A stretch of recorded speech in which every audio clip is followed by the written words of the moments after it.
The grand ballroom of the Marriott Marquis in Washington, D.C. buzzed with quiet anticipation, the kind you feel before a heavyweight match. Yet the room itself looked soft around the edges. White tablecloths catching the amber wash of chandelier light, place cards squared just so, glass water pitchers beating with condensation like they'd been set out 5 minutes ago. A barista cart just outside the double doors sent a thin ribbon of roasted coffee aroma drifting in with each new arrival, and the low rhythm of greetings. "Good to see you. How's your flight?" "You look great," blended with the faint clink of china as someone returned a saucer to its place. In the front row, donors compared calendars in careful whispers and typed quick notes. Farther back, junior staffers tilted their heads toward each other, collecting rumors like spare change. This was what unity looked like on paper: lanyards, lapel pins, polite smiles, and an agenda stacked with panels whose titles sounded like solutions. Angela Whitmore's name sat alone on the center placard, printed in the kind of font that pretends not to brag. She arrived without fanfare, the way a familiar anthem doesn't need a drum roll to be recognized. Navy suit, crisp silk blouse the color of fresh cream, a small gold pin that had become her signature. She moved with a practiced calm that suggested every step had been rehearsed somewhere private, somewhere quiet. People rose to greet her. A hand on her elbow here, a couple of photos there, a bent head of a journalist trying to catch her eye for a quote. She offered the gracious smile of someone who understood that being looked at is its own job. If the ballroom were a theater, she was the veteran star who could hit her mark without glancing for it. 2 rows back and slightly to the left sat Danielle Brooks, the newest person in the room who had somehow been invited to speak. She wore a charcoal dress under a simple blazer and had one of those soft spiral-bound notebooks that lawyers favor, the kind that lies flat and forgives second thoughts. Danielle watched as the room aligned itself around Angela, chairs angled, legs crossed in the direction of the stage, attention flowing toward the center like iron filings to a magnet. She didn't resent it. She measured it. In her work, she'd learned that the most dangerous moments were the ones that felt ordained. She rolled her pen between her fingers and studied the cadence of things. How long the applause lasted when Angela merely reached for a pitcher of water. How many phones lifted at once when she glanced toward the cameras. How the donors seemed to breathe easier as Angela nodded to them, as if to say, "Yes, you picked a good horse." On stage, the moderator, brisk, affable, practiced, thanked everyone for coming, thanked the sponsors for believing in the mission, thanked the volunteers for the invisible work that makes democracy visible. A line that earned a tidy swatch of applause and a hint of pride on the faces of the kids in matching staff T-shirts. He set the premise of the afternoon, a conversation about safeguarding the vote and expanding the coalition in a season when people seemed exhausted by both politics and the price of eggs. He gestured toward the panel table where nameplates gleamed like tiny billboards. Angela sat at the center, as everyone expected. Patrick Monroe, a strategist known for turning losses into lessons and lessons into billables, sat 1 seat away, flipping a pen in the nimble manner of a man who'd once charmed a governor into changing an entire speech 10 minutes before air. The remaining chairs belonged to regional organizers and policy hands from think tanks with reputable acronyms. The buzz in the air hummed brighter when the moderator said their names, but a whisper skittered through the room when he added, "And joining us, Representative Danielle Brooks." It wasn't a skeptical whisper, so much as a curious one, the way water ripples when a pebble falls in. Danielle caught it, let it pass, and looked down at the first page of her notebook. She had written in tiny letters 3 phrases she didn't want to forget. Read the room, speak to the kitchen table, leave space for grace. More than once, she'd found that courtesy does as much heavy lifting as courage, especially when both go out dressed as honesty. A woman in a black vest threaded her way along the back wall, collecting empty cups into a gray bus tub and sliding a folded 5 into her apron pocket after a donor in a seersucker jacket nodded and said, "Thank you, ma'am." Tip jars on rolling carts chimed with coins as a pair of interns dropped in their spare change. Out in the hall, a bellman steered a luggage cart like a ship's wheel as elevator doors whispered open and shut. All the small American things went on around the big American talk: coffee for the tired, a yes sir at the right moment, name tags flipped straight so a stranger would recognize you before you recognized yourself. When the moderator invited Angela to open, the room snapped to attention the way classrooms do when the principal walks in. Angela took the lectern with a modest nod and planted both hands lightly on either side of the microphone. She didn't glance at notes.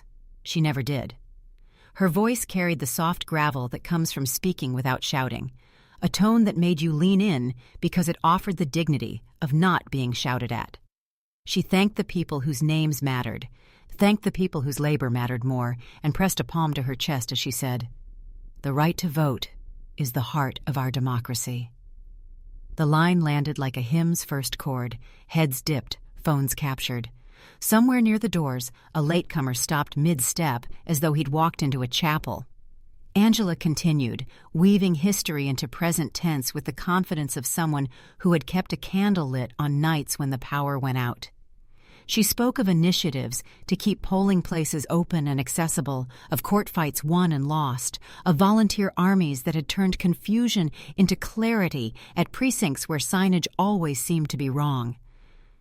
"We have come too far," she said, "to be casual with the tools that brought us here." The phrasing felt familiar without feeling stale, like hearing your grandmother's recipe recited from memory. Danielle listened.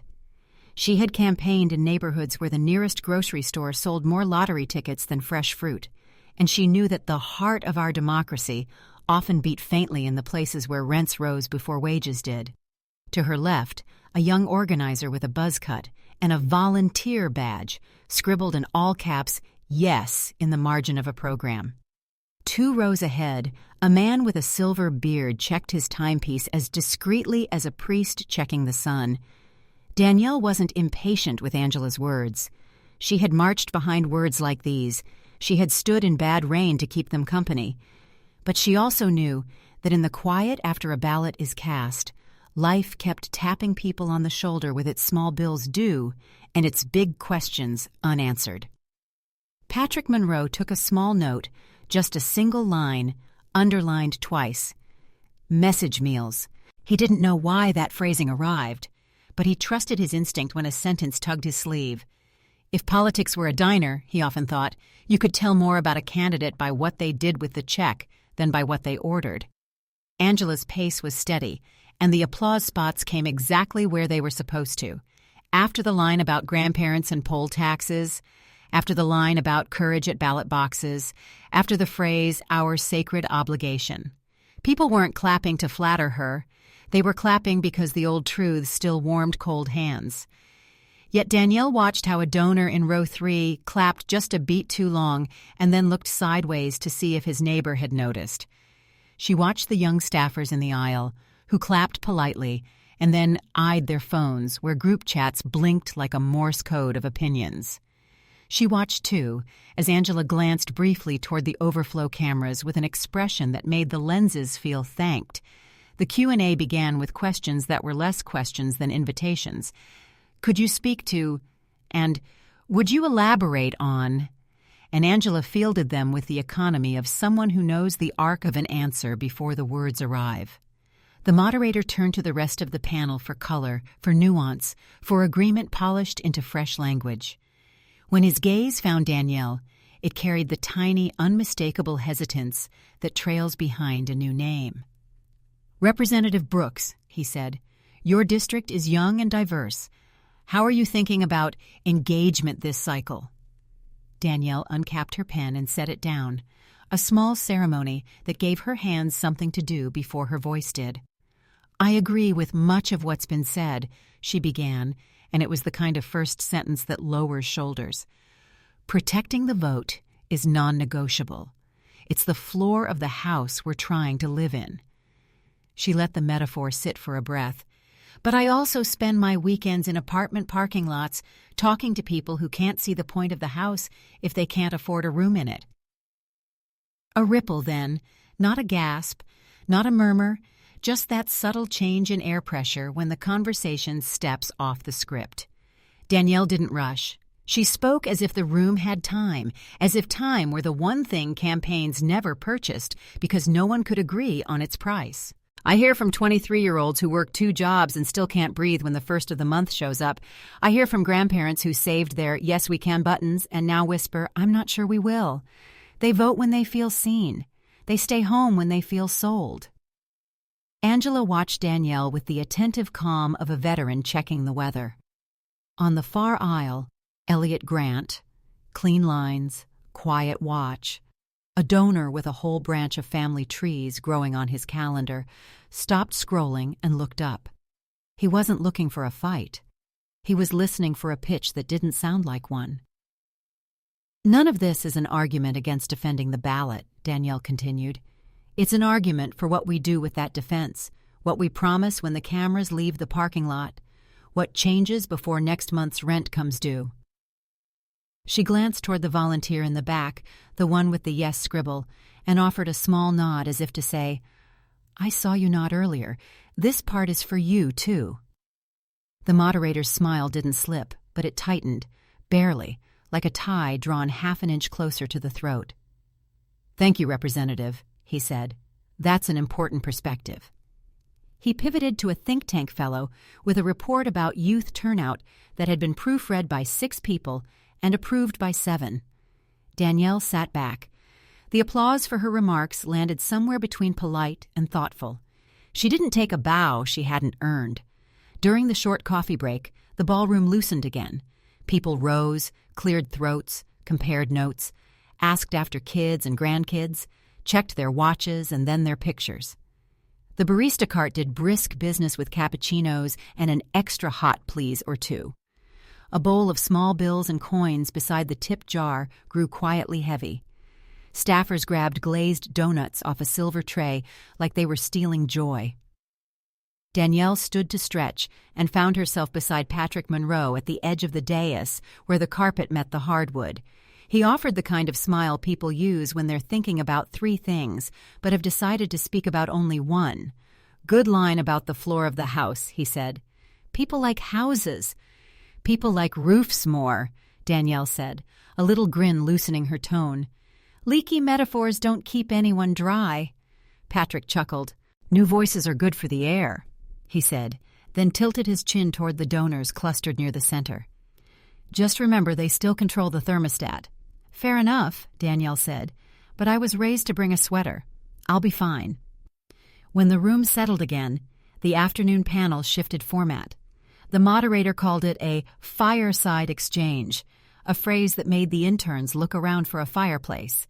The idea, clever and risky, was that dialogue might feel fresher if it looked less like turns at bat and more like a conversation between peers who didn't need an umpire. Angela relaxed into it immediately. She knew how to share space and looked generous doing it. Danielle knew how to listen without nodding so much that it seemed like agreement, an old courtroom trick for keeping a witness from thinking you'd already bought their story wholesale. For 20 minutes, the exchange held to its rails. Angela spoke about the architecture of access. Danielle folded in the price of groceries and the cost of insulin. A regional organizer described the logistical ballet of getting translators on site at precincts where a ballot can read like a pop quiz. Heads nodded. Phones panned. The feeling in the room was one of competence, which is a cousin of calm. But rooms have a way of deciding when they want something else. A question from the floor asked how the party would message hope without ignoring hardship. It was a fair question with a long answer. Angela took the first swing, reminding everyone that hope is not an accident. It is supplied, stocked, and defended. She gestured toward the volunteers again, toward the legal teams, toward the hours no one sees. Her eyes found Danielle's for a second, and the look was not unkind, more like a teacher inviting a student to complete the proof. Danielle leaned into her mic. "People trusted hope when it came with a receipt," she said. "They need to see what it bought them." There it was, a neat sentence with a sharp edge, the kind that can slice bread, or a conversation, depending on how you hold it. Patrick wrote it down because that is what he does with sentences. Across the aisle, A donor with cufflinks shaped like tiny chess knights shifted in his chair and crossed an ankle over a knee. Elliot watched the shift in the herd, the way posture tells you the next vote before the hand does. The staffers with his group chat glanced at one another, their thumbs hovering. On stage, the moderator smiled like a man who suspects a late bus might ruin his schedule. None of this was a clash yet. It was weather gathering. Danielle could feel it, the way a Texan always can, the pressure, the faint metallic taste in the back of the throat, the soft electric lift of arm hair when the air changes lanes. She wasn't courting a storm. She simply didn't lie about clouds. Angela spoke again, and if there was steel in her tone now, it was the kind people insist you need for construction. When we make the vote safer, she said, we make everything else possible. That's the work. Danielle nodded once, polite and honest, both at once. And when we make rent possible, she said softly, we make the vote feel worth protecting.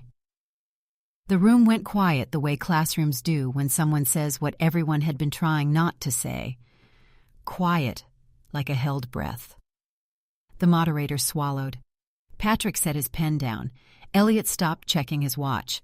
And in the back corner, the volunteer with the yes on his program stared at the stage as if the geometry of the afternoon had just rotated 90 degrees.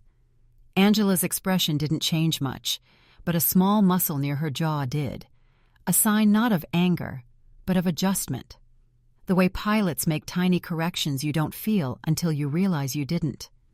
She leaned forward, hands loosely interlaced on the tabletop, and the cameras leaned with her. What I'm suggesting, Danielle said, not raising her voice in the slightest, is that we talk about both with the same urgency, that we protect the ballot and people's breathing room at the same time. She didn't look at the moderator or the donors or the lights.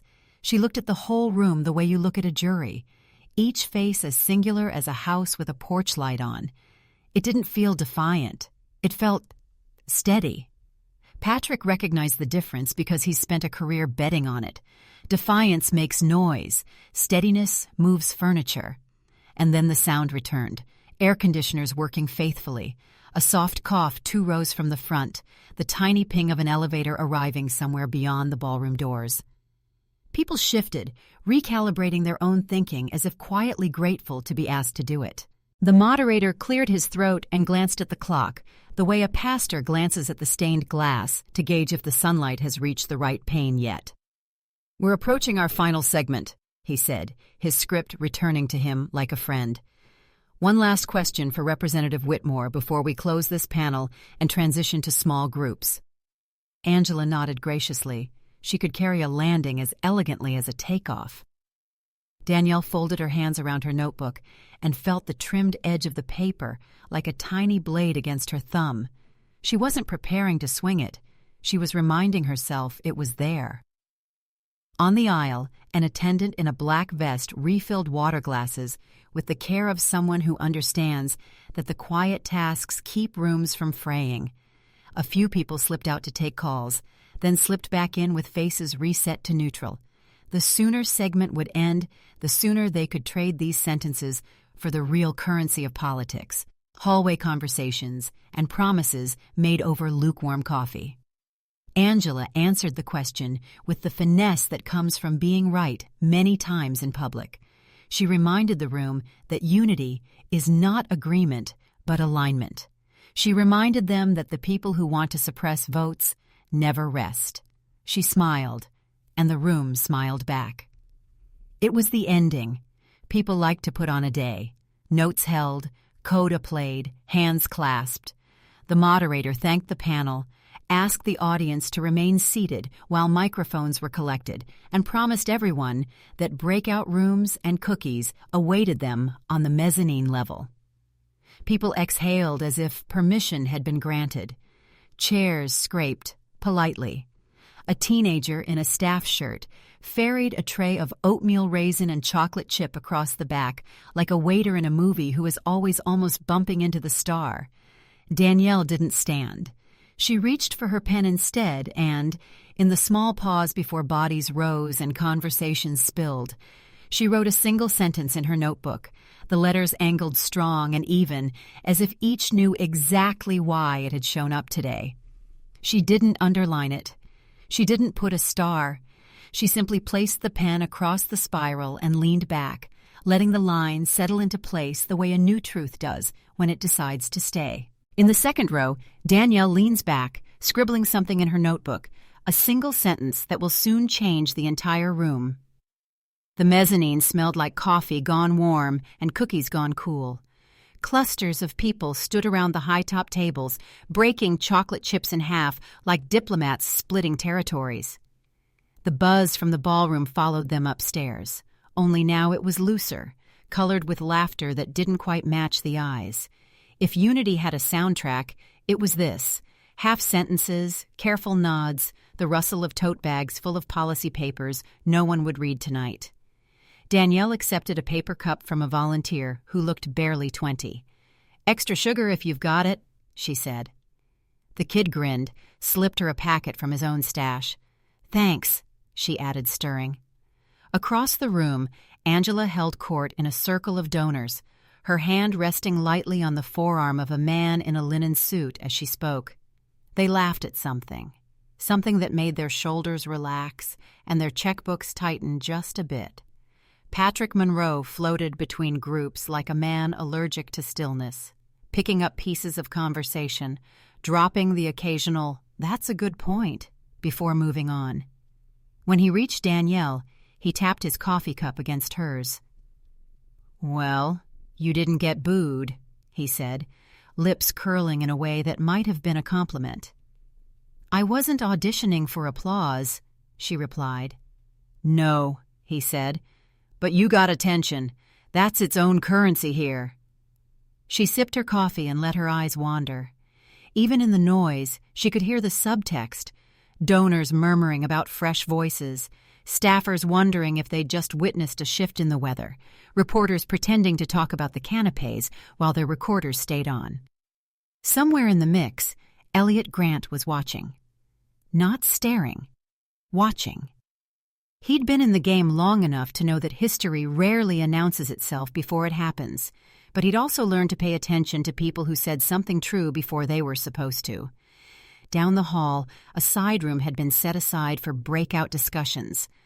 The sign on the door read, "Kitchen Table Issues, Messaging for the Middle Class."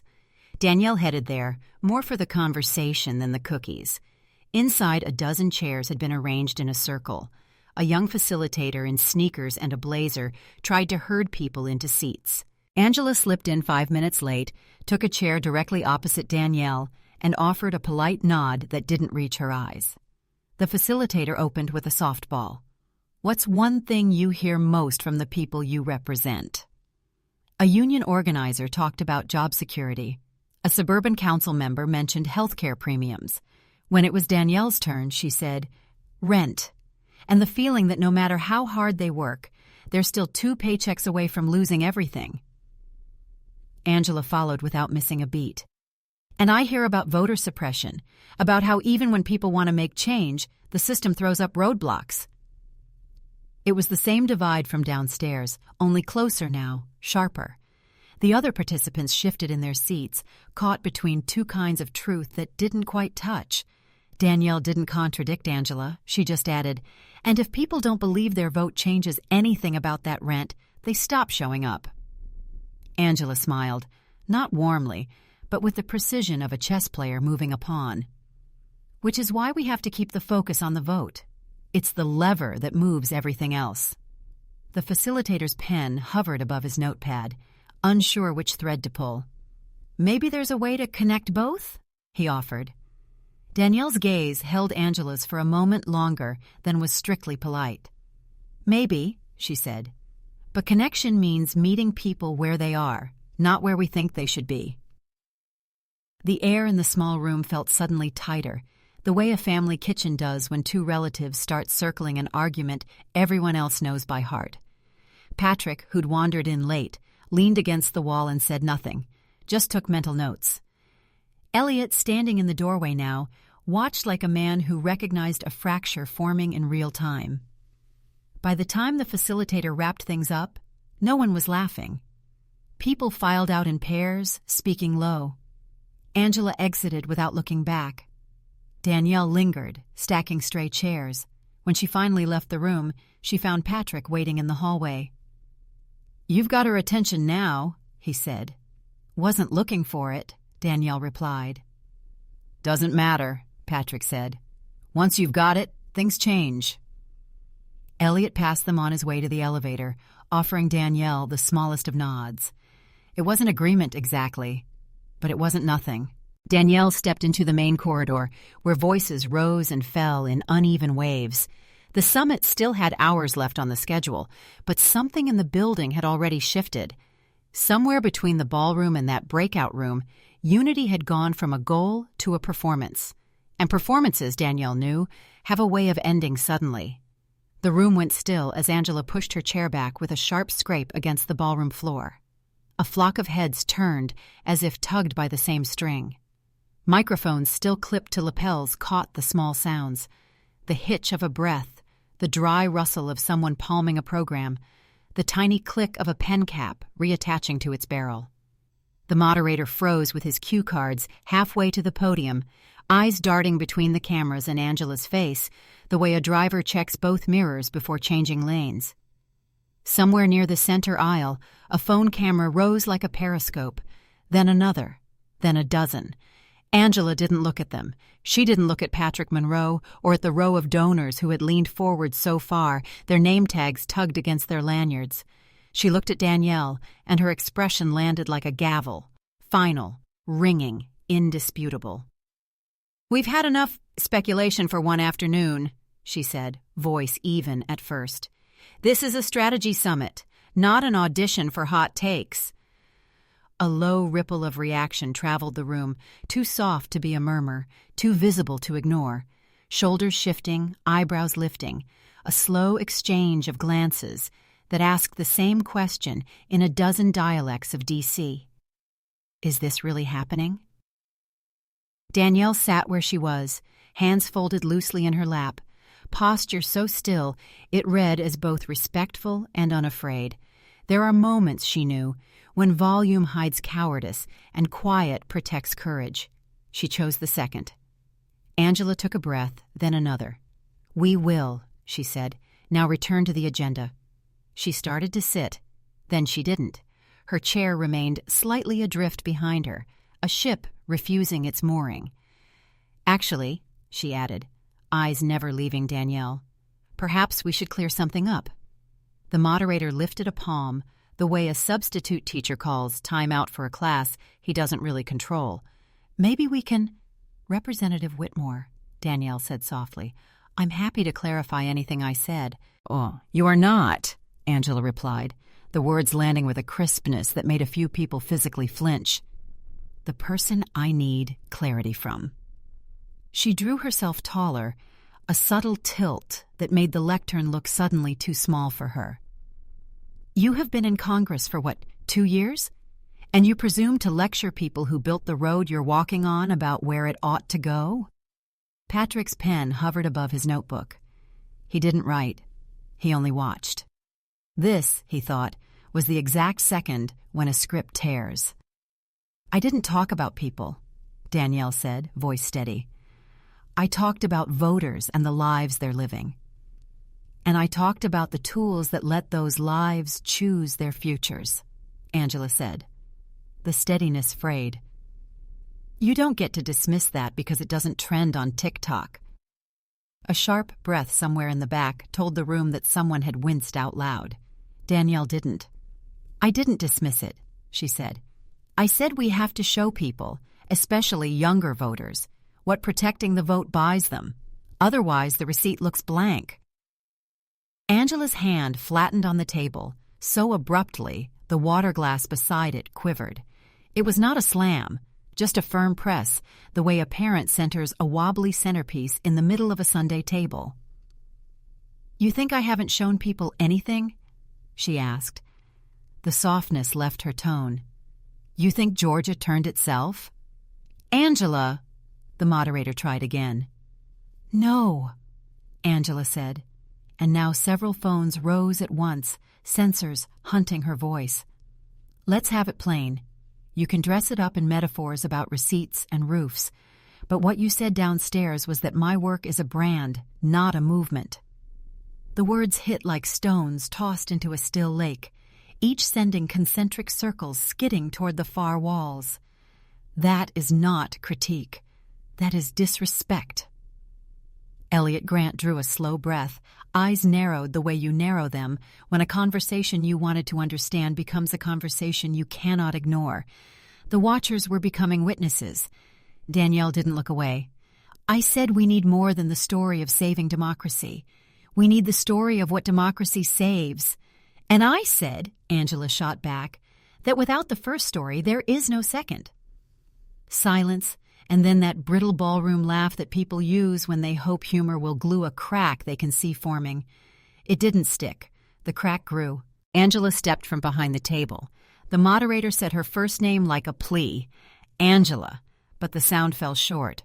She moved around the end of the panel, not quickly, but with the certainty of someone who had made up her mind 3 minutes ago and had been waiting for the rest of her body to catch up.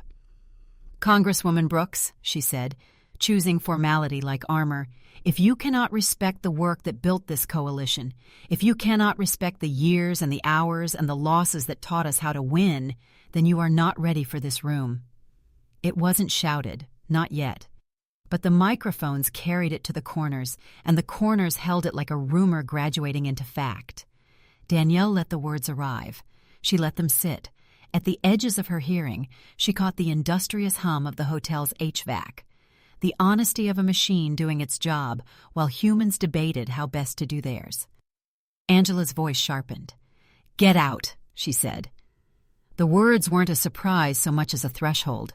People felt it. A few glanced at the doors as if the room itself might decide to escort Danielle from their company. Patrick finally put his pen down and folded his arms across his chest. A quiet vote of no confidence in the moment. Not the woman. Elliot took one step toward the aisle, then stopped.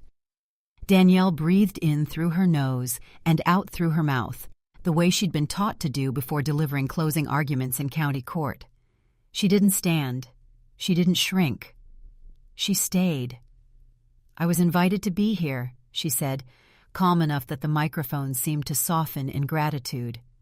"And I'm listening. I've been listening all day." Angela took another step, closing the space between them to the kind of distance that reads as intimacy if the audience loves you and as threat if it doesn't. "I will not," she said, "let you disrespect the work that saved this country from itself and turned this state and that state and another one besides. Not in front of donors and cameras and children who volunteered their Saturday because they still believe in something your words make small." The sentence thinned on that last word, small, as if she had felt it too. How close righteous anger can ride to simple pride, how quickly a defense can become an accusation you meant only half. Danielle didn't reach for the mic. She didn't need the amplification. "I'm not making anything small," she said. "I'm saying the story is bigger than the page we keep reading." "You are saying," Angela replied, "that we have told the wrong story." "I'm saying," Danielle said, "we have to widen it." The moderator, perhaps sensing that inaction had become a choice, moved toward them. "Ladies," he said, hands raised, "we have a packed agenda, and small groups are waiting." "No," Angela said, and this time the word cracked like a pane of ice under a boot. "Not until it is clear that this summit is not a stage for disrespect." A voice from the back, the volunteer with the buzz cut and the yes in his program, called out, not loud but clean. "She wasn't disrespectful." Several heads snapped toward him, and he flushed, then looked at his shoes. The moment punctured the room's hierarchy. Just a pinprick, just enough air to remind everyone that they all breathed the same stuff. Angela heard it. That small democracy of a sentence ricocheted against a wall she'd been shoring up since the first time someone told her a movement would never let a woman like her be its face. "Enough," she said. "Enough." The second enough wasn't for Danielle. It was for the tremor in her own hands. Patrick took a half-step forward and caught Angela's eye. He didn't speak. He offered the kind of look old friends give one another to ask a question you can only answer by exhaling. She didn't. "Get out," Angela said again, louder now, turning the words into theater because that's how you make certainty visible. "Get out of this panel if what you have to offer is tearing down the hands that built the boat." Danielle let the metaphor float past. "I'm here to talk about where the boat is going," she said, "and who keeps getting left at the dock." "You see?" Angela swept an arm, inviting the room to join her verdict. "She can't help herself. This is about the show, about clips and quotes and the praise of strangers who like anyone who is not us." "No, ma'am," Danielle said, and the honorific landed with a grace that surprised even her. "This is about the people who are us and still don't feel it." A donor in the front row coughed, a dry, embarrassed sound that often attends the moment just before someone decides where to place their money next cycle. Elliot's jaw tightened, not in anger, but in a focus sharpened by the inevitability of consequences. Angela moved one more step closer until the arc of her pointer finger traced a line Danielle could have tucked in her pocket. "For the last time," she said, "get out." Phones trembled. The room became the kind of quiet that is never about reverence. Somewhere, the elevator dinged its indifferent note. Patrick's pen rolled off his notebook and tapped the carpet as gently as a polite knock. Danielle stood. It wasn't defiant. It wasn't submissive. It was geometry. One body matching another's height, so the conversation could proceed without someone looking up or down. She adjusted her blazer, the way people do when they want their hands to take on the nerves their faces refuse to show. "I respect your work," she said. And because it was true, the words had weight. "I respect what it took to build what you built. But respect isn't silence. Respect isn't pretending the message that saved us last time will keep saving us if we don't fix the roof." "Always the roof," Angela said, a brittle smile skittering across her mouth and dying there. "Maybe if you had been there when the house was built, you'd know the walls come first." "I wasn't invited to that construction crew," Danielle said, still soft. "I am here now." "You are here," Angela replied, "on the shoulders of people who bled for you to be. Try remembering it." Danielle nodded once, a tiny bow to the truth tucked inside the reprimand. "I remember," she said. "I also remember who's still bleeding." This time the gasp did arrive, small and quick, a flock of birds spooked from a wire. Angela's eyes flashed. "Out," she said. "Out before you mistake this room for your stage one more time." The moderator finally reached them. "Friends," he said, voice pitched into that soothing radio register the file would have called warm. "Let's take 2 minutes, clear heads, reset expectations, return with grace." Angela didn't move. Neither did Danielle. Patrick covered his mouth with one knuckle, an old habit from the days when network cameras were close enough to read lips. He turned slightly to Elliot, who stood like a man cataloging the exact shape of a hinge that had just come loose from a door labeled future. "Angela," Danielle said, the first time she used the woman's first name all afternoon. "I won't leave this room just because you're angry with me." "Angry?" Angela's laugh was short and without cushion. "I am responsible. That's different." Danielle tilted her head. "Maybe. But responsibility that can't stand disagreement looks a lot like fear." That word hit, not because it was an insult, but because it carried a mirror.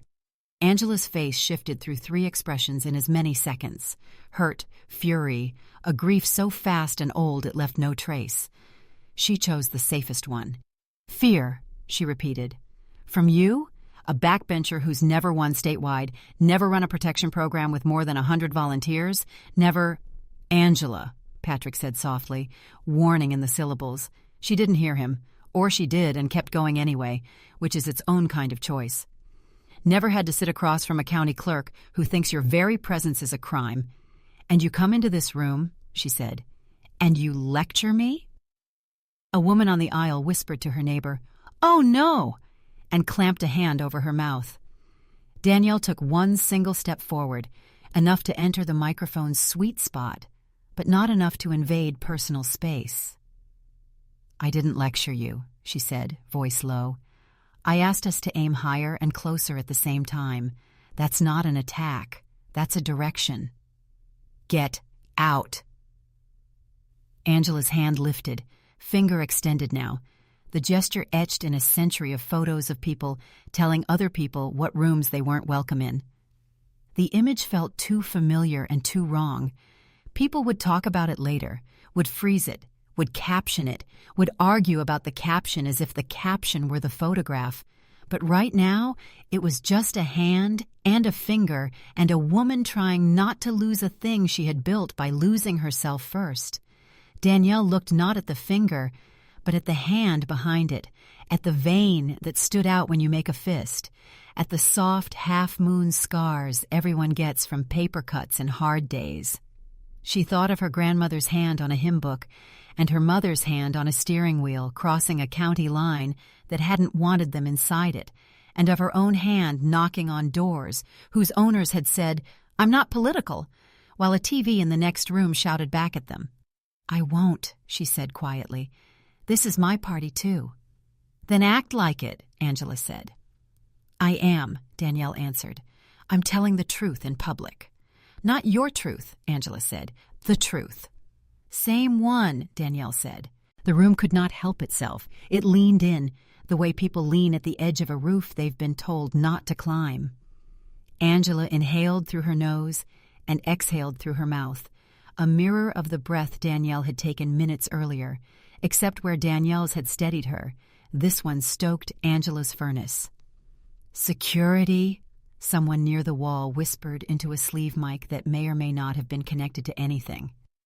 The hotel staff glanced at each other and then at the moderator, who shook his head almost imperceptibly. "Not yet," his eyes said. "Please, not yet." Patrick moved to the front row and perched on the edge of a seat, elbows on knees, a posture of intercession. He didn't speak because he knew words could be accelerants. Elliot caught Danielle's eye, and in that half-second there was the smallest exchange. Respect, worry, a memo drafted inside a look. Angela's voice rose. "Get out!" People flinched. A few dropped their eyes the way you do when you're embarrassed for someone you admire. One or two clapped once, confused little pops that died midair, ashamed of themselves. The microphones fed the command to the far corners and into the phones that would carry it past the lobby, past the hotel, past the city line. Danielle did not answer immediately. She let the command echo to its own end. She let the hush return. She turned to the moderator and then back to Angela, then to the audience whose faces now held that taut combination of empathy and appetite that always shows up when a table tilts. Her chair waited behind her, angled slightly, like a question mark. She put her fingertips on the chair back, straightened it neatly to the table. Simple, domestic, almost absurdly polite, then lifted her chin. The gesture was small, but it caught the lights and threw a glint toward the cameras, as if to provide them a marker for where courage happened. She smiled, just barely. The kind of faint human smile that says, "I won't meet anger with anger, and I won't pretend I didn't hear you." "No, The lobby smelled like lemon cleaner and too much news. Screens over the bar carried the same headline in 3 slightly different fonts, as if typography could argue with itself. A production assistant jogged past with a coil of cable around his neck like a scarf. Another followed with a collapsible light stand that clicked open with the crisp rudeness of a seatbelt.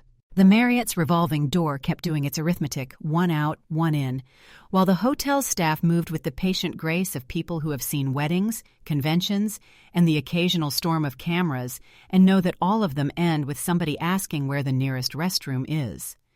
Danielle didn't head for the lobby. She took the service corridor because the service corridor always tells a truer story. Trays lined up like parade floats, a custodian steering a floor buffer like a quiet boat, the soft slap of kitchen shoes on tile. Ty trotted behind her, clutching a stack of programs he'd promised to recycle. "You sure you don't want to go the other way?" he asked. They set up a step and repeat by the bar. "I'm not a movie," she said.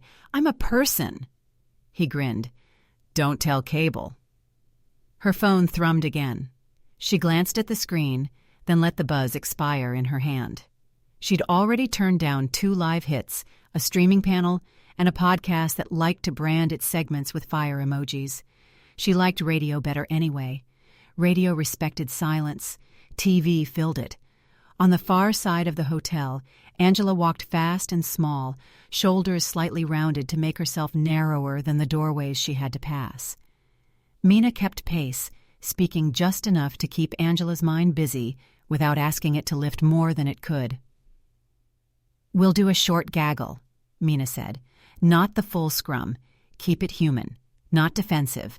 We'll cede your line, then we'll leave. We don't owe anyone penance on camera."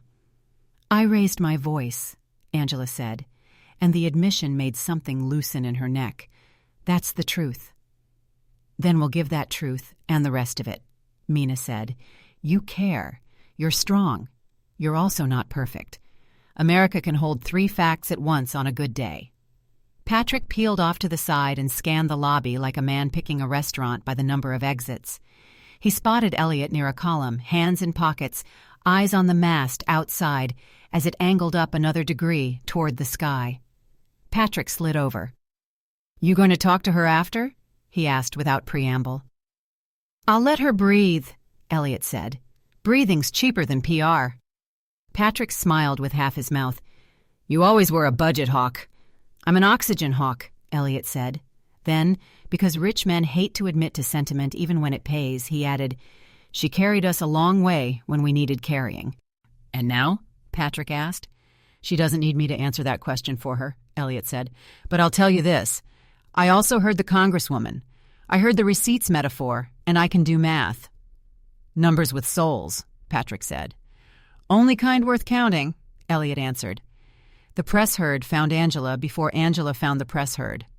A half circle formed in front of a low arrangement of lobby chairs that had been dragged a few inches out of true by the forward creep of bodies. Phones angled up, boom mics hovered like patient birds. The lead reporter, older, local, a man who still wore a tie out of respect for the form, nodded once in greeting. "Representative Whitmore," he said. "Thank you for a moment." "Thank you," Angela said, hands open at her sides. She didn't fold them. She didn't point with them.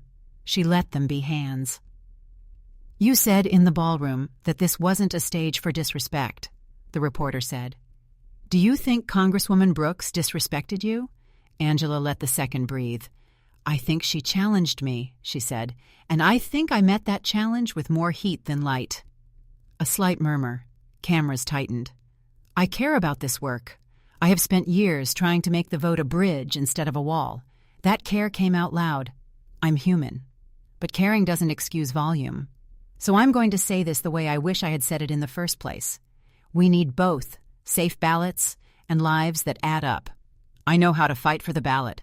I am listening closely to how we can make the second part as tangible as the first. That's the work." It was the sentence Mina had helped her shape, but it also sounded like Angela. That mattered. The reporter inclined his head, respectful when respect was earned. Another voice, younger, asked, "Do you owe Representative Brooks an apology?" "I owe the room a better example," Angela said. "And I owe her a conversation without microphones." She let a small smile show. "I'll do both." Across the lobby, Danielle reached the side entrance and stopped, not to run, but to look. Outside, the news truck's dish tilted toward the open, a face-seeking signal. A crew in branded windbreakers argued gently about a cable that refused to behave. The revolving door fed a new stream of attendees into the lobby. Late arrivals for the evening reception who'd seen more of the story on their phones than in person. A hotel concierge, who had lived 100 of these days, directed a family in matching shirts to the elevator bank and circled a museum on their paper map with a ballpoint pen. The country does what the country does, she thought. It keeps moving. "Representative Brooks," a woman called softly.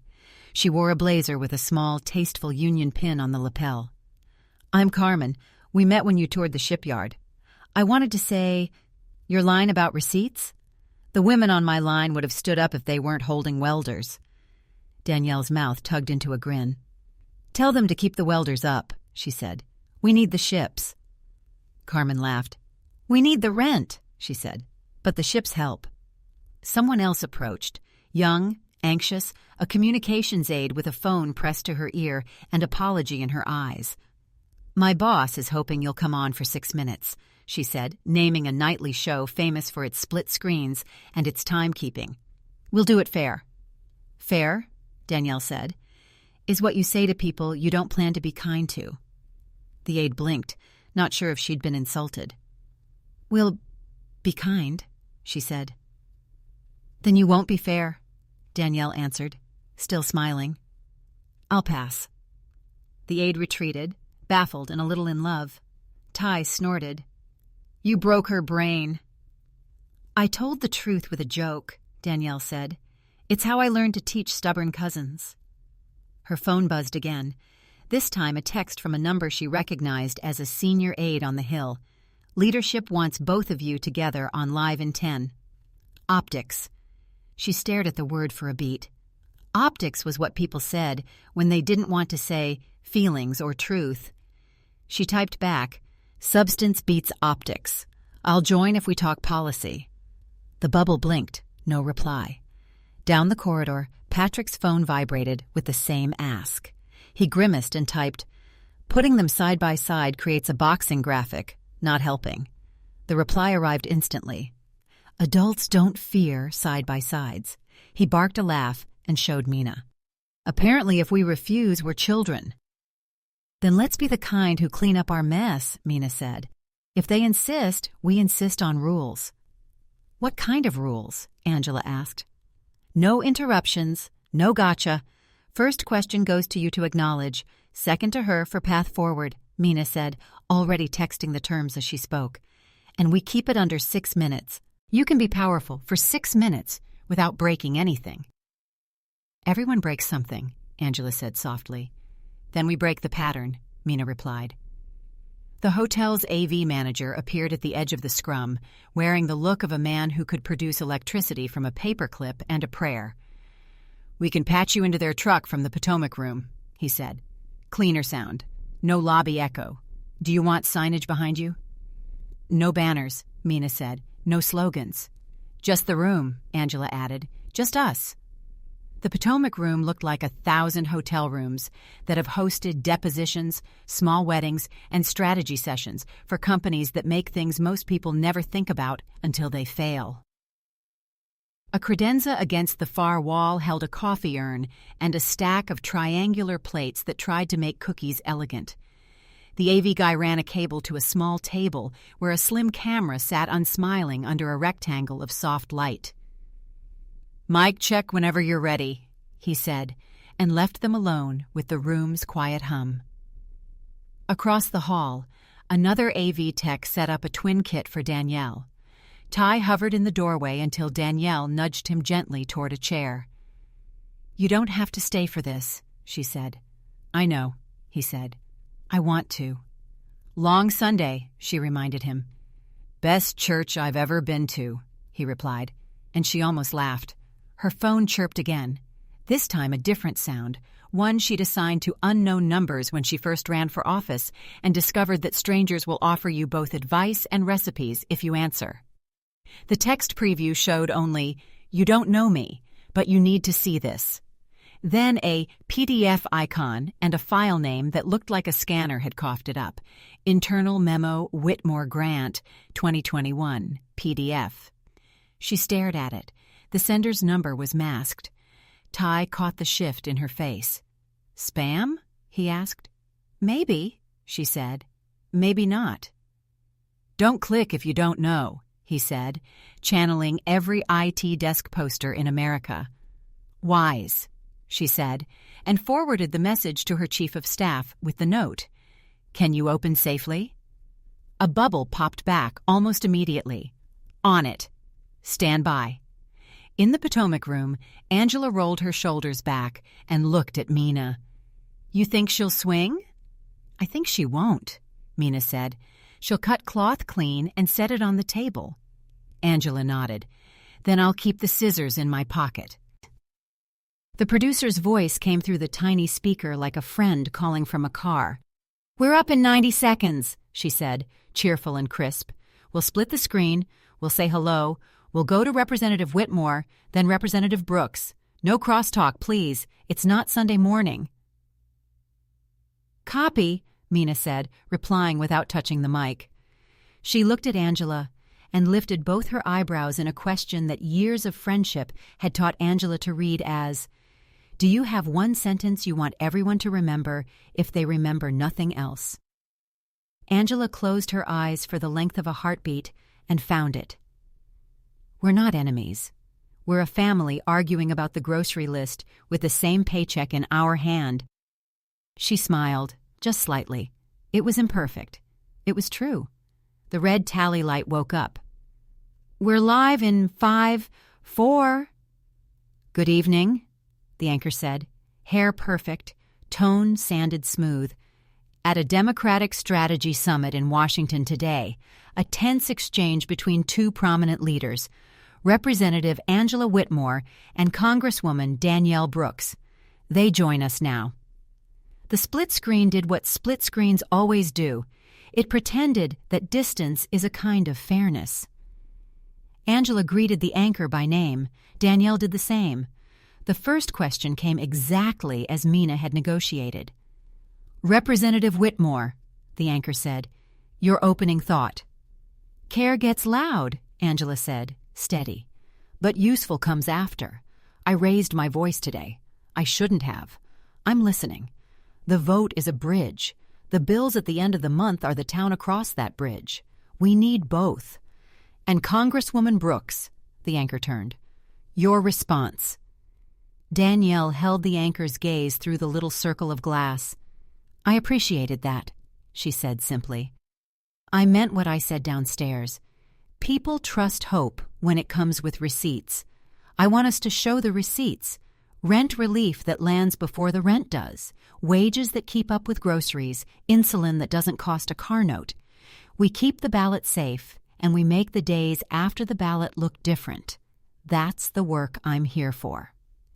The anchor smiled the way anchors do when the segment is behaving. So are we seeing a divide here, or a duo? A duo, Angela said before anyone could invite a fight. A duo that argues, Danielle added, a warmth in her tone that wasn't affection yet, but could be. Families do. The anchor blinked. This was not the posture the promo had teased. She pivoted to substance because she had 6 minutes to fill, and a shape to honor. Policy, then, she said. Name one initiative you would both support that connects voting rights to economic outcomes. Automatic voter registration tied to Medicaid enrollment, Danielle said, almost on reflex. People eligible for care shouldn't have to climb 2 ladders. She turned a fraction, as if to include Angela without looking like she was performing inclusion. And a federal grant that funds county-level eviction diversion programs and requires them to run voter education clinics on site. Angela nodded. And when counties receive that money, the same grant mandates satellite polling places in eviction court buildings during early vote, with shuttles to shelters, and a rule that nobody loses their spot in line because they had to leave to keep a roof. That's good, Danielle said, meaning it. Steal it, Angela said. It's yours now. The anchor checked her clock. We have time for one more, she said. Do either of you regret anything about today? Volume, Angela said. Timing, Danielle said. I could have said the same thing 12 degrees cooler. The anchor's smile returned, almost genuine. Thank you both, she said. We'll have you back to talk specifics. The red light died. The room breathed again. Mina exhaled like a person who had set a heavy box down on the right shelf. Patrick texted a single word to Elliot. Better. Danielle's phone chimed before she could stand. The bubble from her chief of staff pulsed. We sandboxed the file. It's real. Internal memo, 2021. From Whitmore's policy shop to a donor consortium. Grant's name appears on page 3. It outlines a plan to deprioritize a renter relief pilot in order to protect messaging coherence around voting rights. It reads, "Not great." A second bubble followed, "It's not damning, but it's revealing," sending sanitized screenshots. Danielle stared at the screen, feeling the hinge in the day loosen another inch. She didn't celebrate. She didn't frown. She thought of Angela's line 2 minutes earlier. "We're a family arguing about the grocery list, and of what families do when they find old receipts in junk drawers." At the exact same moment, Mina's phone lit in the Potomac room. A new number, no name. "You don't know me. You need to see this." The same file name, the same icon. Mina's throat went dry. She tapped to forward it to the tech desk. Before she could hit send, her screen flashed, went gray, and then black. The battery indicator, which had been at 19%, blinked out as if someone had pulled a plug. In Danielle's room, her phone vibrated in her palm.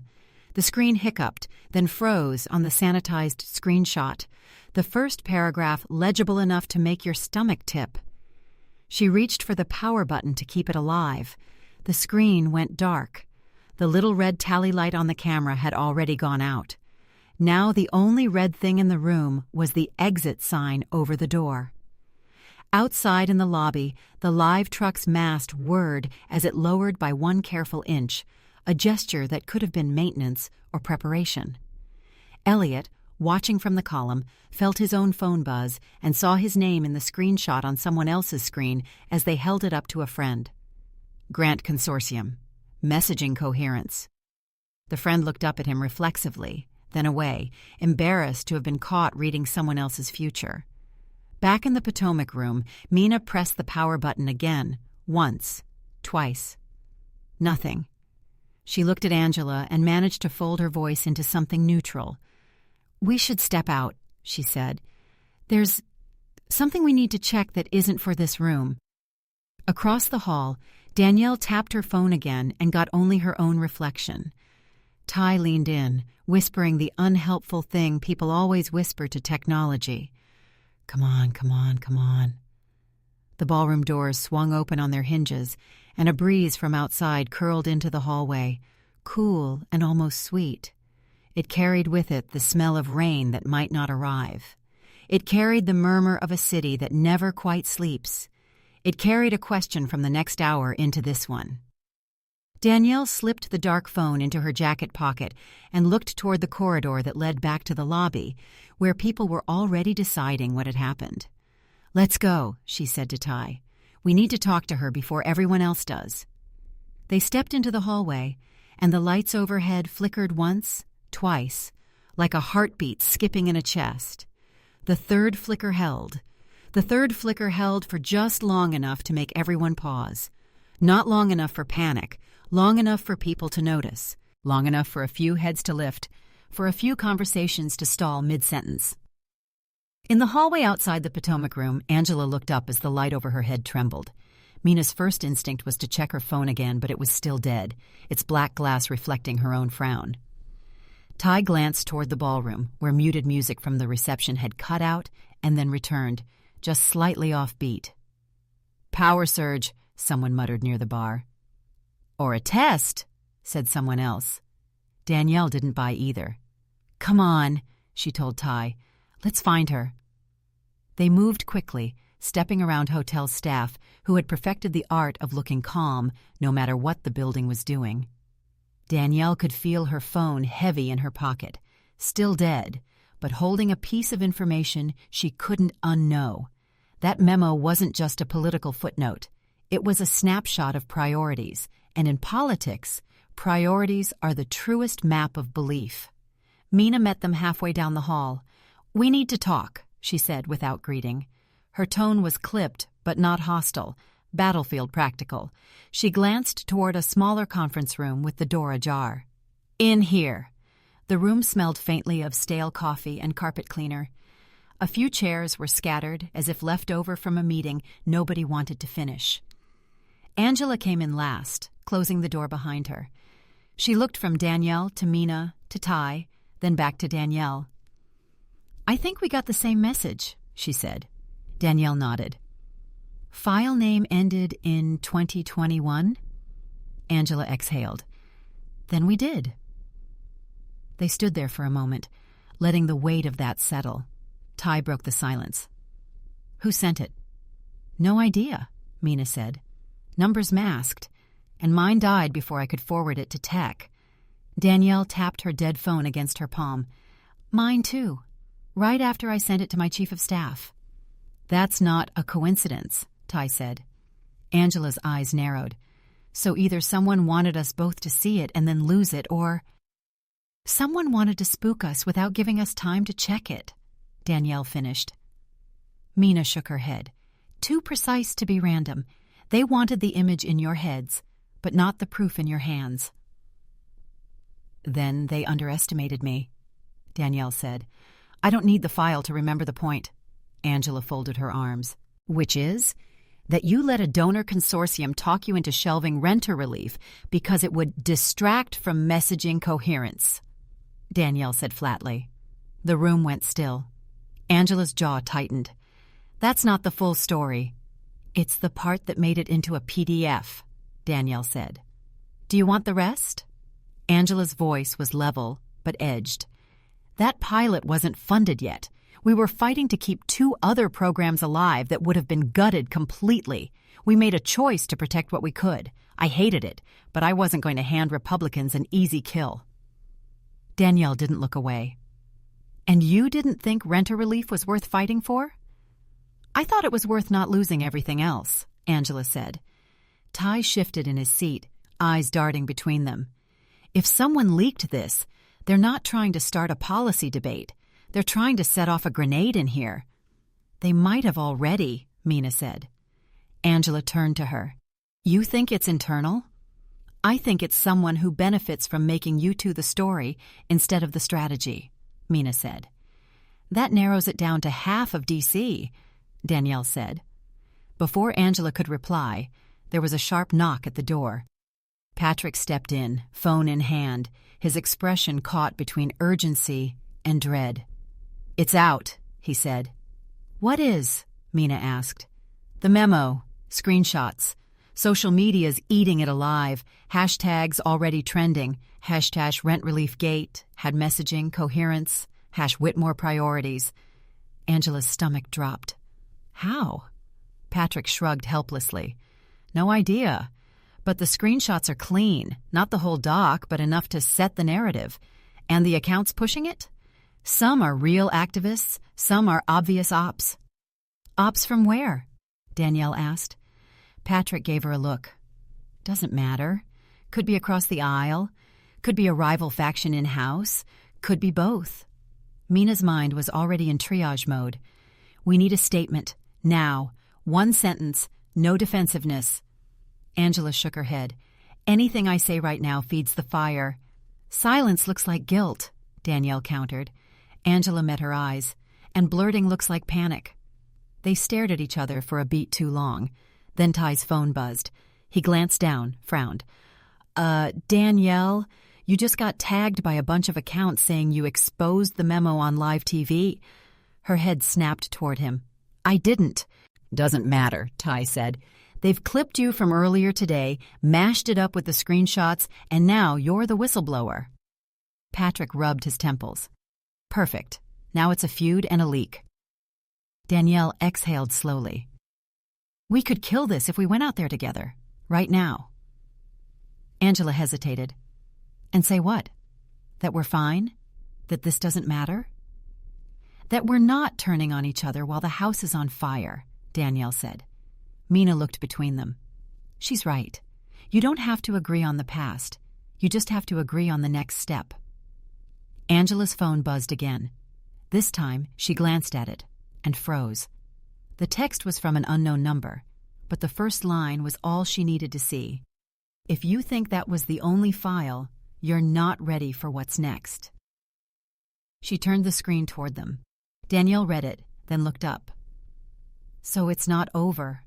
Not even close, Angela said. Patrick's phone rang, Elliot's name on the screen. He answered, listened, then put it on speaker. Elliot's voice was steady but urgent. You're both targets now. I've got confirmation this is coordinated, and the next drop, if they do what they did to another candidate last year, will be personal. Emails, texts, maybe out-of-context audio. They'll make it look ugly." "Who's they?" Mina asked. "You'll get 20 different answers depending on who you ask," Elliot said. "But I've got one. Whoever's afraid of you two finding common ground." Angela glanced at Danielle. Danielle didn't blink. Elliot went on, "You have about 12 hours before the next wave. Use it." The line went dead. Ty let out a low whistle. 12 hours. Danielle straightened. "Then let's make them count." Angela nodded slowly. "Agreed." Mina picked up a notepad from the table. "First, decide if you want to control the leak or let it burn itself out. Second, figure out what personal could mean for each of you. Third, get ahead of it." Patrick added, "And fourth, keep your people tight. No one talks off record, not even to friends." Angela looked around the room. "If we're doing this together, we need to make it official, right now." Danielle's mouth quirked into a half smile. "An alliance?" "A survival pact," Angela said. They shook on it, quick, firm, no ceremony. The hallway outside had grown noisier, voices, footsteps, the muted echo of reporters setting up tripods again. Mina moved to the door, peered out. "They're waiting for you." Angela and Danielle exchanged a look that carried a whole day's worth of arguments and the tiniest flicker of trust. They stepped out together. The moment they did, the lights flickered again. This time, the hallway didn't just dim, it went black. Gasps, a chair scraping, someone's phone flashlight cutting a narrow path through the dark. And in the pitch silence between murmurs, a voice neither of them recognized, close enough to feel. Tick-tock. For half a breath, the hotel forgot how to be a hotel. The hallway swallowed its own light. Somewhere to the left, glass ticked against glass and then settled. The far hum of the lobby thinned to the sound of people remembering where their feet were. Then 3 phone flashlights popped on, then 5, and a nervous whisper went up and down the corridor as if passed hand to hand. "Everybody okay?" Danielle asked into the dark, voice easy, unhurried, the way you talk to a skittish horse. "I'm good," Ty said too brightly. "I'm here," Mina answered. "Angela?" "Present," Angela said, and even in the blackout you could hear the ghost of a smile in it. "Patrick?"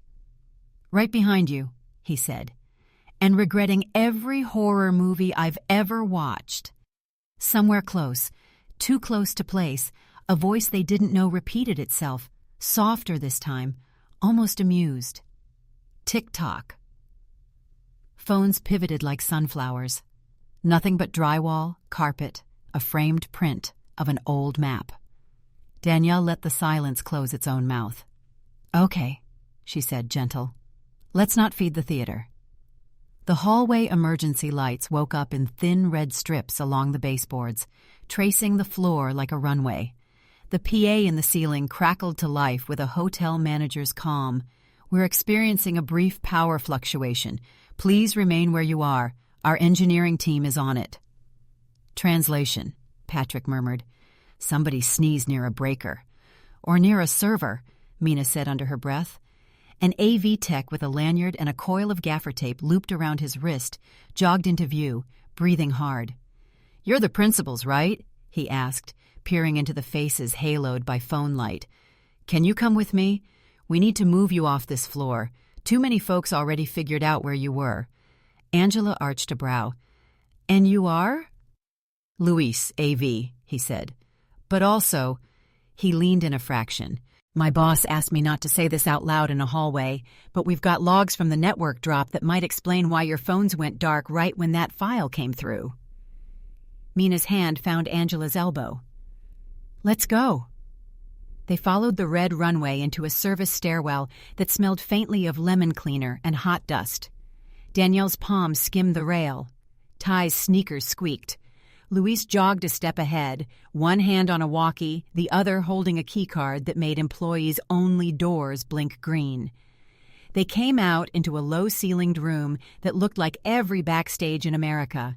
Black curtains, rolling cases, a folding table holding a tangle of chargers, and a bowl of peppermint candies someone had opened for courage. Another tech stood over a laptop whose screen showed an angry constellation of timestamps. She was mid-40s, hair wrapped in a patterned scarf, expression so focused it made the air around her concentrate. A small embroidered patch on her polo read, H. Davis, Engineering. She didn't look up. "You brought them?" "Yeah," Louise said. "Ms. Davis, I know who they are," she said, finally glancing up just long enough to register faces. "You got a ghost in your pipes." "Meaning?" Danielle asked. "Meaning someone piggybacked the hotel's guest Wi-Fi with a rogue access point and timed a packet flood to kill your data the second a certain file hash showed up on your devices," Davis said. "Happened in the Potomac and Severn rooms, same minute. It's not power, it's intent." "Can you trace it?" Mina asked. Davis tapped a key. The graph replotted itself into a neat row of spikes. "We can triangulate signal strength. It's sloppy work by somebody who thinks hotel staff don't know how to read a heat map." Louise grinned. "They picked the wrong ballroom." Patrick leaned in.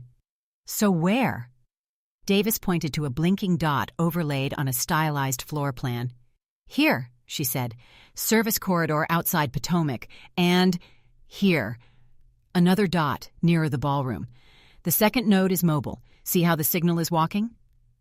"Walking where?" Angela asked. "Toward the loading dock," Davis said, "or the live truck." Danielle blew out a slow breath. "Of course." Davis's fingers flew. "I can't jam it without knocking everybody's phones out," she said. "And then I'm the bad guy on a dozen blogs. But I can log it, hand you the receipts, and send security the friendly version so they don't go tackle the wrong kid." "Please do not let them tackle the wrong kid," Danielle said. A glance at Ty that made him straighten in a way that said he understood exactly why she'd said it. Davis handed Mina an Ethernet cable. "Plug this into your laptop," she said. "I need a hard line to get you clean copies. Screenshots get argued with, logs don't." Mina took the cable like it was a lifeline. "Thank you." "Don't thank me yet," Davis said. And there was no hardness in it, only a flat assessment of work half done. "Somebody paid for a toy that wants to make your life complicated. We're going to make it bored." Danielle studied the woman. "You from here?" she asked. "Born in Anacostia," Davis said. "Raised by a woman who could fix a washing machine with a butter knife and a hymn." Danielle smiled. "World runs on women like that." "Hotel does," Davis said. "Country, too, if it remembers." Angela's chin lifted the slightest degree, something proud and private passing across her face. "I appreciate you," she said simply. Davis nodded once, almost in acknowledgement of a fact neither of them had the time to articulate. She typed another command. A folder bloomed on screen. AP log 20 on 17 to 20 45. She dragged it to an external drive, then to a second, then a third. "Redundant truth," she said, zipping them. "One for you, one for her, one for when someone accuses both of you of making it up." Louise's walkie crackled. "Lobby is getting spicy," a voice said. 3 crews, 2 podcasters, and a dude with a ring light asking passers-by if democracy is canceled. "Copy," Louise said. "We'll bring a mop." "Okay," Mina said, sliding the drive into her blazer like a precious coin. "Next question. Do we tell the lobby right now that their feed is dirty, or do we take 5 minutes to breathe and decide our frame so we're not reacting like a pinball?" Patrick looked at Angela. Angela looked at Danielle.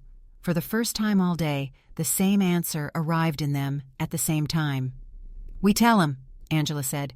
"We frame it," Danielle said. Davis pushed her chair back. "If you're going to say it on your terms," she said. "I'll walk you to the back of the lobby and peel off so nobody drags me onto a camera. I like my work quiet." "Fair," Danielle said. "You want a cookie at least?" Davis snorted. "Always." They moved as a small herd. The emergency lights had given up their red sulk, and the overheads blinked awake in a slow wave across the ceiling tiles, as if the building were embarrassed at its own lapse. At the edge of the lobby, the news mast still peered toward the sky like a periscope. The anchor with the smooth voice had been replaced by a field correspondent whose eyebrows telegraphed concern, like Morse. Phones lifted as Angela and Danielle came into view, shoulder to shoulder without trying to be. The first questions came like hailstones. Do you admit to deprioritizing renter relief? Did you tell her to leave because she's a threat? Will you apologize? Are you being blackmailed? Danielle lifted a palm, not to shush, but to steady. We'll take 2 minutes, she said. Then we'll all go home and remember to drink water. A laugh in the crowd, surprised and grateful. Angela took the mic a hotel staffer had plugged into a small PA. There are 2 stories running at once right now, she said, voice carrying in that warm, low way that made people lean forward instead of back. One is about us, how we argued loud, then talked like adults. The other is about a file you've seen pieces of and the way it landed in our hands. She glanced at Mina, then at Davis, who had melted neatly into the columned edge of the room. Our phones were hit by a targeted network stunt designed to kill our access the second that file reached us. The hotel's engineering team logged it. We have the receipts. Are you saying you were hacked? A reporter asked. I'm saying someone tried to manage what we could see and when, Angela said. We're not playing along. Danielle leaned in. Here's what we're not going to do. We're not turning on each other so somebody else can clip the footage and sell ad inventory off our worst faces. We've got differences. We're going to argue them like we've got rent due and ballots due. That's grown folks' politics. Cameras shifted, recalibrating from blood to bone. The field correspondent blinked once and rephrased her next question into something about policy, because if the story turned serious while you were holding a mic and a smile, you either followed or you looked like a clown. If you agree the vote is the bridge and rent is the town across it, she said, what's the first plank you'll lay together? Danielle didn't look at Angela to negotiate. She just said it. Eviction diversion grants with embedded voter education and satellite polling. Angela followed without missing. And automatic registration connected to Medicaid enrollment, plus mobile polling at shelters with a rule that you don't lose your place in line. Timeline? Someone called. 30 days to draft, 90 to recruit counties, first pilots by spring, Mina said from the edge, before remembering she didn't have the mic. People heard her anyway. The questions softened at the edges, curiosity beating back appetite. The ring light podcaster lowered his little son. Elliot stood near a ficus and let his shoulders drop. Patrick, who had spent his career moving commas around sentences until they behaved, didn't try to hide the way his eyes shone when people chose decency over dopamine for once. 2 minutes became 4. Then Danielle drew it down. That's all for tonight, she said. Tip your baristas. Be kind to the staff. We're all tired. As if on cue, the woman at the barista cart lifted her jar with a sheepish grin. Coins chimed. Someone started a small clap for her. It spread, then softened into laughter. They peeled off the main path and took a shortcut toward the side hallway. Davis caught up just long enough for Danielle to press a cookie into her hand. For the butter knife and the hymn, Danielle said. Davis's mouth went soft at the edges. My mother would like you, she said, but she'd still tell you to eat something green. I will, Danielle said. Broccoli tomorrow. Lie tonight. Davis barked a laugh and vanished back into the hotel's bloodstream. In the quieter corridor, Mina pressed the external drive to her chest for a second, like it was a baptismal certificate. We should get duplicate copies into safe hands before anyone decides to play Find the Source, she said. One to your chief, Danielle. One to the general counsel we trust. One to a reporter with sense who'll print logs, not vibes. I know who, Patrick said. He's old enough to remember when newsrooms had spikes for paper.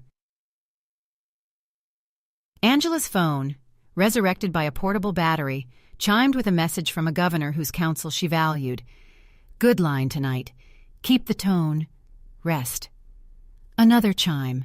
Proud of you from a number she hadn't saved because she didn't need to. She didn't open either.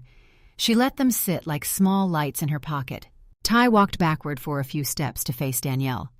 So, that's what grown folks' politics looks like? On a good day, she said.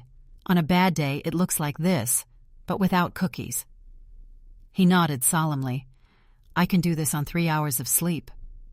You should not, Mina said, already typing a schedule made of mercy. We all need pillows and vegetables. A staffer from the hotel intercepted them with a clipboard and a sincere apology for the lights. We appreciate your patience, she said. We know days like this are made of very small moments getting stacked just so. Like chairs after a wedding, Patrick said. Exactly like that, she replied, and looked relieved that someone else spoke her language. They reached a small lounge with low lamps and chairs that looked like they had been chosen for photos more than for backs. The noise from the lobby slid away. For the first time since the ballroom, the room held just them and their breath. Okay, Mina said, practical again. Next 12 hours, we split calls.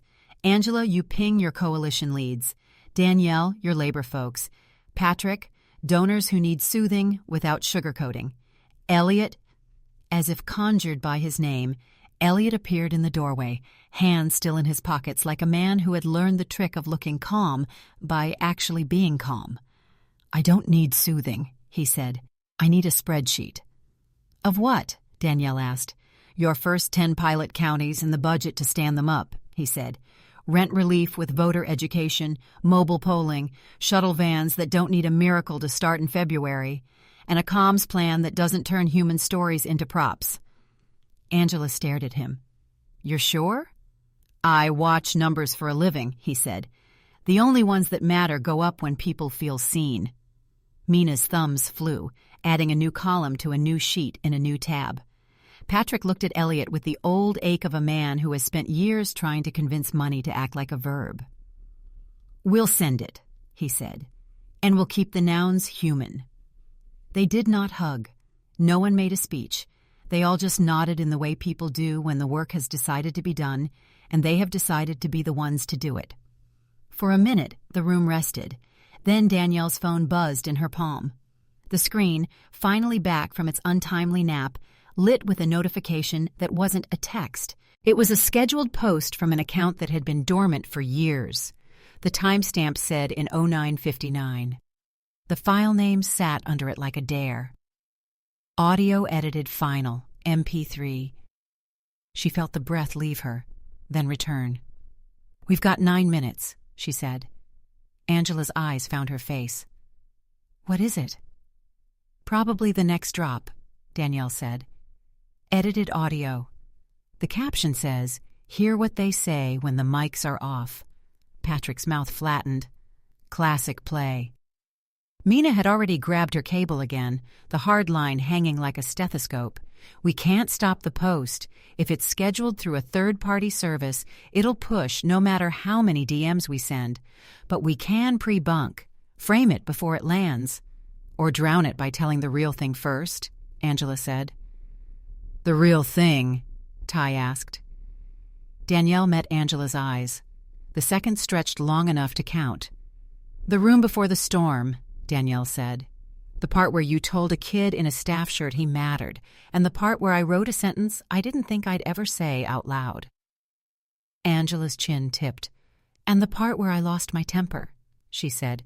We put it in our mouths and hold it up to the light before somebody runs it through a blender. Kitchen table rules, Mina said.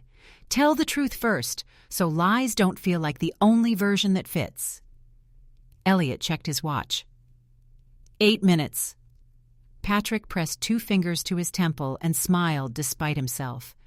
I've been in this business a long time, he said.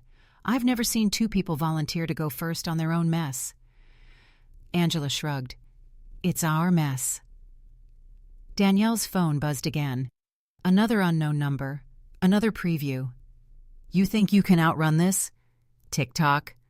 She didn't give the sender the satisfaction of a flinch. She locked the screen and slipped the phone into her jacket. "Let's go back to the lobby," she said. "We've got a family to talk to." They rose. The hallway light was steady now, kind and ordinary. The hotel remembered itself. The revolving door did its patient math. Someone laughed too loudly near the bar, and someone else shushed them and then laughed too. The live truck mast turned its face a degree, as if listening harder. As they stepped toward the noise and the cameras and the people waiting to decide how to feel, Angela glanced sideways at Danielle. "You wrote a sentence," she said, "in your notebook, in the ballroom. What was it?" Danielle smiled, small and true. "The vote builds the bridge. The rent proves the destination is real." Angela nodded once. "Let's make the map." They reached the edge of the lobby, and the field correspondent raised a hand, startled and a little thrilled to see them again so soon. The ring light came back on, gentler this time, as if even it had learned a lesson. "Ready?" Mina asked low. "No," Angela said. "Same," Danielle said. They stepped forward anyway. Somewhere in the ceiling, a light clicked softly, like a clock learning a better rhythm. The hotel lights steadied, and with them, the people did too. After the tense hours, what lingered wasn't the shout or the blackout, but the simple sight of two leaders choosing to stand side by side and speak plainly. In a day crowded with noise, that quiet choice was the clearest sound. If you've followed along, you've seen how a single word, no, can stop a room, and how a single nod can start it again. You watched a hard moment soften into a plan. Ballots as bridges, rent as proof, the destination is real. You saw staffers, volunteers, a patient engineer, and a tired barista hold the day together with good sense and small kindness. That's where community lives, in faces that don't trend but still show up. It's where the Black community has always kept a steady light, even when the rest of the city flickers. The lesson isn't complicated, though it asks a lot of us. Dignity means telling the truth before someone edits it for you. Courage means holding two truths at once, protecting the vote and fixing the month after it. Justice isn't a speech, it's a receipt. And redemption, when it comes, rarely arrives as a headline. It shows up as a man lowering his ring light, as a donor asking for a spreadsheet instead of a photo, as two women willing to apologize, to listen, and then to work. That is how you guard a bridge, and at the same time pave the road across it for seniors on fixed incomes, for young families counting paychecks, for the Black community that has too often been asked to wait at the curb while others hail the ride. Carry this into your own life gently. When the lights flicker, at the doctor's office, at the union hall, at the kitchen table, be the person who reaches for a calm voice and a useful sentence. Like a small lamp in a window on a windy night, one steady act of decency can guide folks home. And when you're tempted to measure people by volume or by title, remember what this story proved.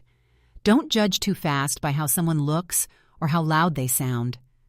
The truth and the courage to carry it can come from the place you least expected. That's been the path of the Black community for generations. Quiet strength, patient proof, receipts paid in full. Take a moment now and breathe with the ending. Think about where your bridge is and what town across it needs your hands. If this story sat with you in a good way, pass a little of that warmth along. Check on a neighbor, tip your server, text the volunteer who never asks for credit. These are small things, but they're the kind that last. And when tomorrow brings its next noise, you'll know what to do. Keep your voice kind, your plan specific, and your faith big enough to hold two truths at once.